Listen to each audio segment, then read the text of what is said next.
or Progress and Digress, as I have titled this one. This is kind of within my thesis that comes up often now about how the anarchist movement is, right? There are, but part of it I'd recommend Mark Passio's Fake Ass Anarchism lecture is part and parcel of this. Like, my criticism comes from trying to fix a problem. I'll be honest with you, because I love Mark Passio. I absolutely do. And sometimes I almost want to hate myself for bringing these things up, kind of, because I believe I am trying to help, as audacious as that sounds, because often I can sound like I'm trying to undermine. And this is why I consistently drill the home point of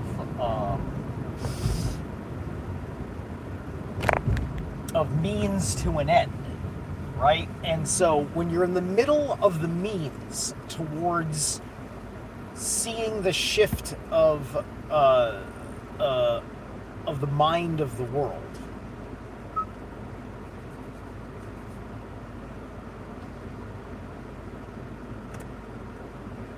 if you're seeing that,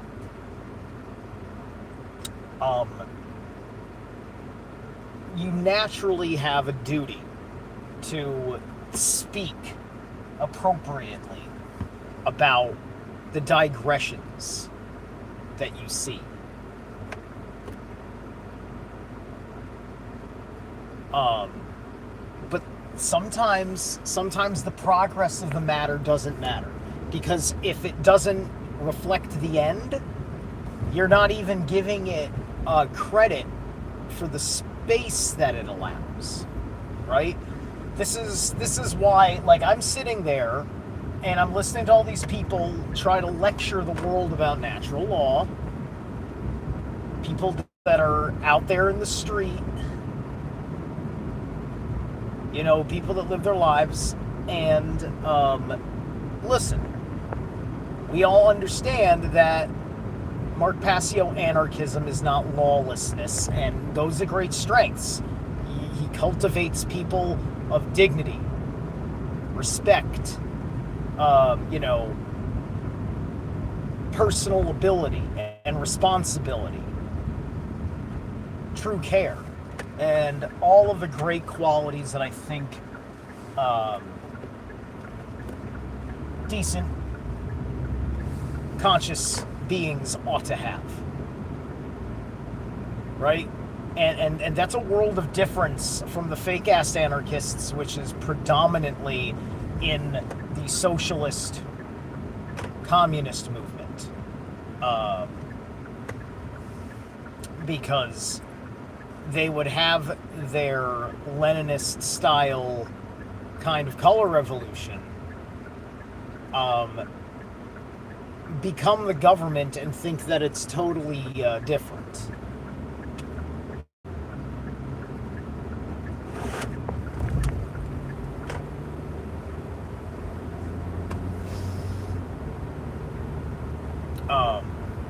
But anyway,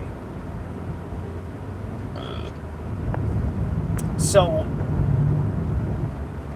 we are seeing what we want to call the emergence of this police state, because it feels like a Papers, Please situation with ICE, and then it's the general kind of like, we gotta bring in all the cops now, right? And yeah, these have you seen natural law being personally enforced within the culture, right? That culture is in a digression.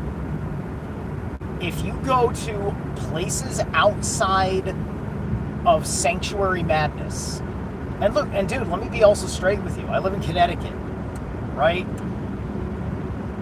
I do not approve of the theory of sanctuary in the manner in which they exercise it. because it is done in dark care, like most of the other things that they do, such as pandemic protocols and such, right? Now, we don't like that in even Mark Passio Anarchy, because it's apparent to you that a guy was just standing there and now some agent is after him. And I'm asking myself, all right, who is supposed to investigate a crime? Who has the time to investigate a crime? Who will be provided for to investigate that crime? Who can take time away from providing for their family to go and investigate that crime? And then to do something with the investigation. Right? Because if there's no state, there's only going to be no state, because everybody's got that covered. They have an organizational process where a wronged party will be able to make that sacrifice to go off and take care of a thing, right? Because of the culture, and everybody in the town says that that's wrong, and you do what you got to do. We take care of that thing, special situation, and you go off and you be the hero unto the victim, right?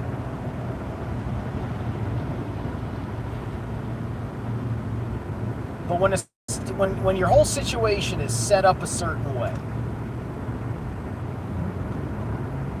and the nature of the crime is in such a way, and everything is impersonal, you don't know anybody, you don't trust anybody, and everybody has also succumbed to the same system, and there's a lot of resistance to breaking that because you've tried, so on and so forth. There's a lot of people that the idea you think's right for even just now is over their head, so not even what you could do in the meantime, that's the means I keep referring to. You can't even do that. So they're stuck. They're stuck in this situation where they're not anti-government. They're just pro-getting away with murder. Meanwhile, they're taking out a handout from the government because capitalism failed them and they are communists by survival. And you can't fucking blame them when you consider how many fucking authorities are fucking chewing their ear off, and not just government authorities, but all sorts of self-deprivating authorities.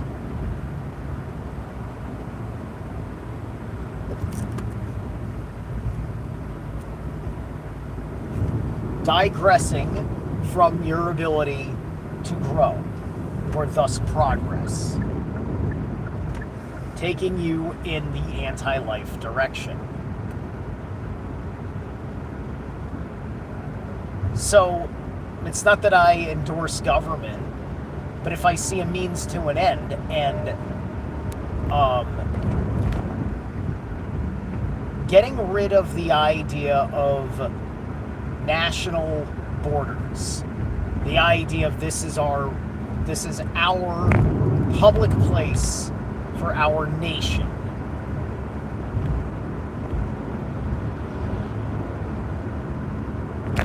Because the Dark Ages was about who gives a fuck about borders except for your own fucking king. Let's go fucking invade and expand, right? Because what was the quote Dark Ages? It was the Axe Age. It was the Iron Age. It was, it was the Fimbulvetter. It was the collapse of Rome, the rise of Charlemagne. I'd say there's your fucking anarchy. We're talking about warlords. Warlords in the absence of law.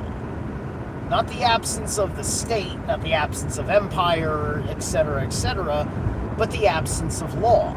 because Christianity had taken over and put law into the papacy, and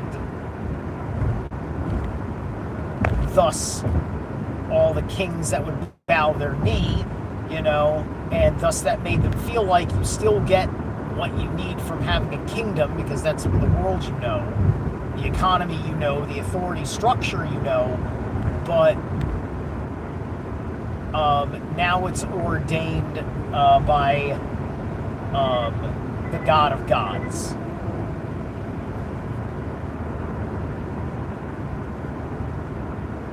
And that'll bring peace eventually, allegedly, but won't. Because peace was like Christians in one fucking church tradition that only started recently. Like, Christianity today never ran by these narratives. These narratives of Christianity became new focus sometime towards the end of the 19th, beginning of the 20th century. They had made this transition into all of these more charitable meanings for Christianity. Christianity has been used, soft and hard authority all the time. And that's what we see in Republicans and Democrats. Democrats is soft authority. Even the pandemic is the most extreme example of soft authority, was the pandemic and dark care. The dark feminine authority, dark mother authority. That was a shock to a lot of people's systems, because everything was patriarchy this, patriarchy that. We never fully understood matriarchy outside of the rare exceptions that most people would end up agreeing with.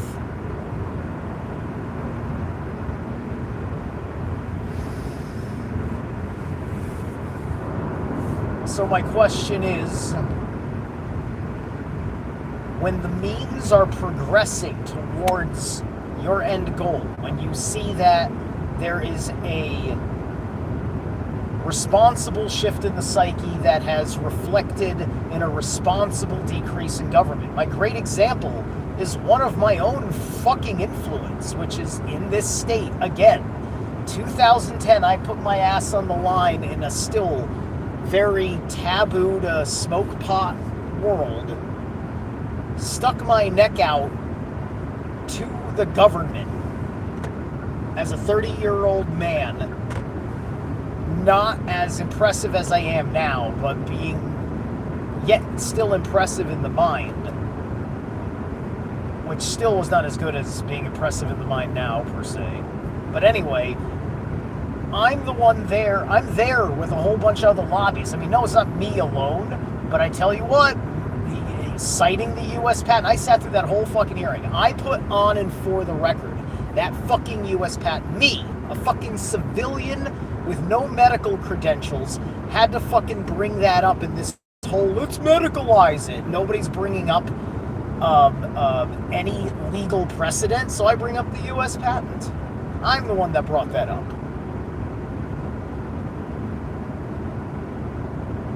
And now I'm living in a world that has laid off in the manner in which I spoke of.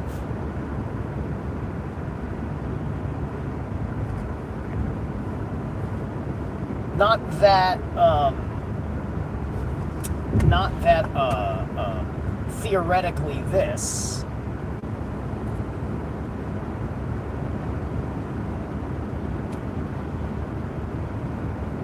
is to be or not to be done operating a vehicle.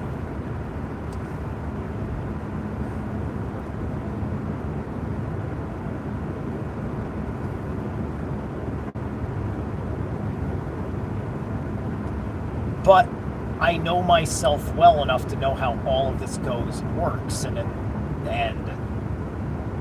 not that worried about it. I was more worried about it up until, maybe about 2017. I'm sorry, there was a point where I could feel something switch. And I don't know how long that's going to last. As culture shifts, I'm worried about narrow anti-left discourse on the right. I'm worried about a culture that will rise up that doesn't get to meet enough men of good character who smoke pot or something like that, and then we forget that it's people and their personal choices, not the drug, even though the drug can make things worse with them. But this is part of the reason why we have to have profiling, not racial profiling. You're racially profiling yourself with the honesty of what's going on with your people. Your people are locked into cultural identities that have protocols that think that violence ought to be permitted under those circumstances. It is such an overwhelming task, and the manner in which you can chaotically organize is such. You and like your 6 buddies that are in an organized militia that are upstanding, lawful persons by anarchist standards are not going to be the solution to that, especially if you're not trained in nonviolent suppression. These cops, love them or hate them, just like you, killing's going to be the last thing needed, and is supposed to be under seeing the transgression attempt, right? This is why we have assault and batter. You can act on assault before the battery happens, before contact. If I square up to you and get within your personal space, your auric field, your social distance zone, because the truth about that is that on a social level, yeah, that much personal space has always existed. That's way different, because that's being in someone's aura. You can feel the presence. It's the main reason why you're comfortable when somebody's standing so far away from you in a space versus so much unnecessarily closer to you, and how you'd prefer not to be so cramped. You're not touching, yeah, sure, but you're like 3 inches apart from each other. You've got no wiggle room. You can't stretch your arms. You're going to accidentally bump into each other. You need a couple of feet.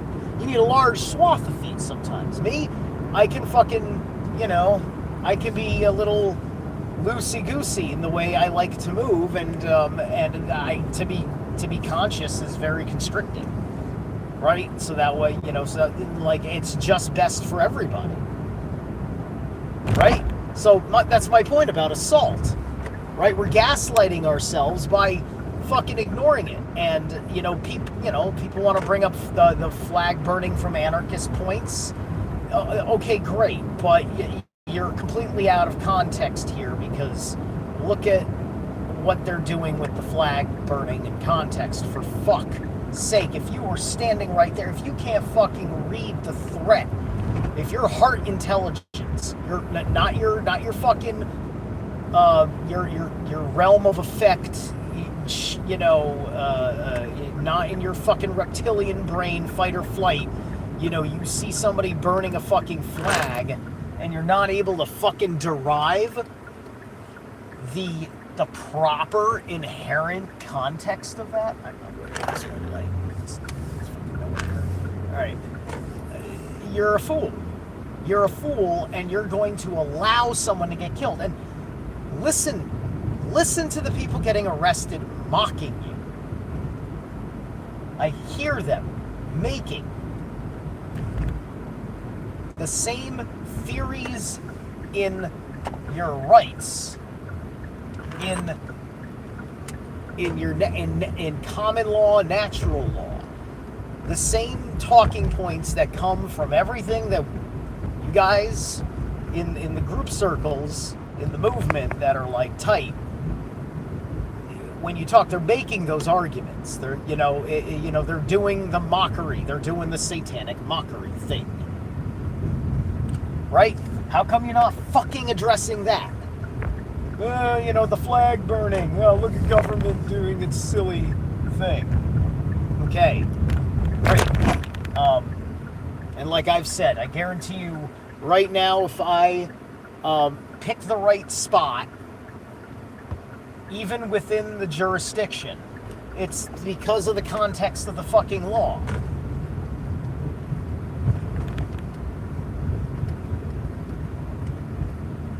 It's all under context. If you are burning a standard because in your ritual offering of this burnt offering of this standard, the flag is a standard, if you are making that represent certain human beings,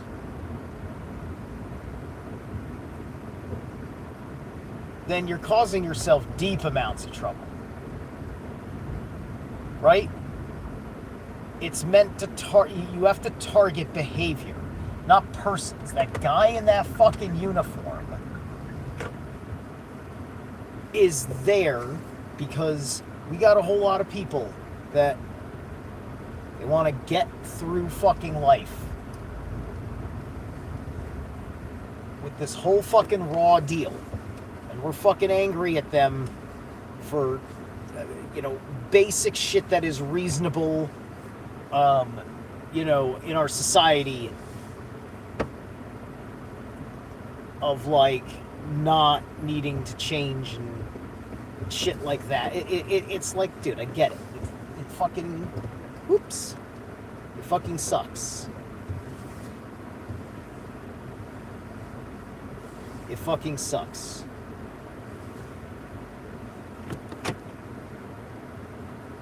But let's not fall into petty dictatorship in our attitudes about it.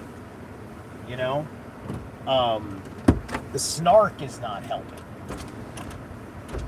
And to be honest with you, the memes aren't fucking helping. Right? You gotta move on from certain memes. A meme is a memory. If something's committed to memory, if the point has been made, then it needs to be in the mix of new things. That new memes, new ideas that eventually be made into meme. Hey, what's up, Tim? Aloha.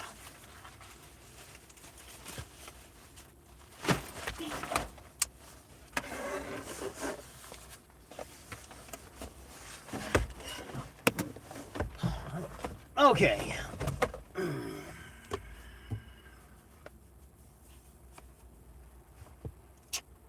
So, I gotta put my shit together and get into work. So you need to gauge the progress. You need to, I would encourage any good man of anarchy to spend some time and look at differences, right? Because there's so much room to, there's so much room for your daily life to have no government in it. And then it sucks because things come around, right? You may end up in court. You may end up with a tax situation. You may end up with the raw deal of in a business agreement because of just the way the law works, and regulation policies and things like that. Like I'm dealing with fucking car insurance next month that I have to fucking address because of the little accident I had. Is gonna cost me a whole lot of fucking money, and it's gonna be a time for me to find a competitive rate until my driving risk is reduced. Right? And not by law per se, but by the statutory contract agreements that exist to cover aspects of the public trust, including damages, such as the person that I struck in my accident, the damages to their vehicle, not just my own personal property. That system exists. And you know what? I'm glad that it does, but fuck, man, it's gotta be less. It's gotta be less expensive of a fucking punishment, for fuck's sake, right? Less expensive of a punishment. All right, so.